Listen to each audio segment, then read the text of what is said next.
Walked in on my stepbrother and sister having intimacy and I left because I had no idea how to proceed. Now they pinned it all on me and told my mother that I was being inappropriate with her. I am my mother's only child. My mom married her now husband about 2 years ago, and with him came his 3 kids. I now have 2 brothers and a sister. I've always gotten along with them just fine. Nothing overly personal. It was basically like that group project in high school with people you aren't friends with but are still friendly. Anyway, today I was supposed to meet my college friend for lunch. I got to the place but at the last minute, he texted me saying his dog got into his M&M bowl and he needed to monitor him. I said okay and I drove back home. I walked into the house and started to make lunch. I even shouted to my step-siblings that I was making lunch and if they wanted anything. No reply. I started eating my sandwich when I heard this creaky sound. I didn't think too much of it because when our shower turns you can hear a similar sound for a few seconds down here. About an hour later I heard the same sound which worried me because being a college kid, an hour-long shower seemed foreign to me. I walked upstairs to make sure no one fell down or was hurt, and the shower wasn't running at all. I walked into my sister's room to make sure everyone was okay, and Jesus Christ, explaining it even made me want to vomit. I saw my stepbrother and sister fully having intimacy. I basically said in that voice you have when you have the chills, "Oh my God, Jesus Christ," and slammed the door shut. My brother quickly came out while I was running down the stairs and shouted, "Please tell no one." I didn't even look back. I got into my car and drove away to a bar, where I still am. On one hand this is absolutely disgusting to me, but on the other, I feel like it really isn't my business. I don't know if I should tell my mom and stepdad or if I just leave it alone. I don't know if it was a one-time thing or if they are in some gross sibling relationship. Either way I haven't answered either of their texts and I am sitting here grossed out. How do I proceed? Update.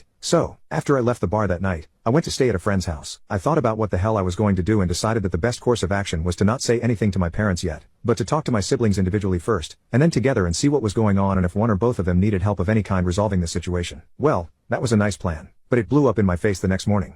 I woke up to texts from my mom telling me to come home and that we needed to have a serious talk before my stepdad got home. I was hesitant to ask why or to give away any info that I had of my own as I didn't want to either A, make it seem like I knew anything she didn't, or B, turn on my stepbrother and sister if they hadn't turned on me. When I walked in the front door I was immediately stopped by my mom, who was sitting on the couch with my stepbrother and sister. My stepsister was crying into his shoulder. My mom asked me to sit down and I can't exactly remember everything she said word for word, but first, she asked me if I had anything to say for myself. I told her that I had no idea what she was asking me for. She took a deep breath and told me that when she got home last night, my stepsister confided in my mom woman to woman that I had been inappropriately touching her for several months, and that yesterday my stepbrother caught me and chased me out of the house. I was mortified and tried to explain the real situation, but it pretty much sounded like I was grasping at straws for an excuse. I explained the whole situation, to which my step-siblings took turns saying, "You're sick and how long it take you to come up with that? You're disgusting." I told my mom that I would never even think about doing something like this, that it was a disgusting assumption, and that she should believe me, her own son. She basically said that she wouldn't pick sides in such a delicate situation and that my stepdad would have to get involved. My stepsister instantly butted in and said, "No, please don't tell daddy. He will just get angry and nothing will ever go back to the way it was." I just wanted to go back to the way it was and then continued to cry. I was sick to my stomach. I never used profanity around my mother, but I shouted to her, "If you honestly believe they're poop over me, then you are no mother to me." She was obviously upset. I stormed up the stairs, grabbed some clothes, walked back out, and went back to my buddy's house. The next few days go by and my mom has been calling and texting saying that no one is going to tell your stepfather and that I don't want to jeopardize our family. No one else needs to know what happened. But in my head, I can't just agree to that and let it go. It would be admitting to something I did not do. Not to mention my mom would see me in a completely different way, a disgusting predator way if she doesn't already. I have gone home a couple of times since then, grabbed clothes and left. My buddy is fine with me staying for however long, although he has no idea of the situation. My stepfather remains clueless and I am pretty much stuck in this void until I figure out how to convince my mother that this didn't happen, or convince anyone that this didn't happen.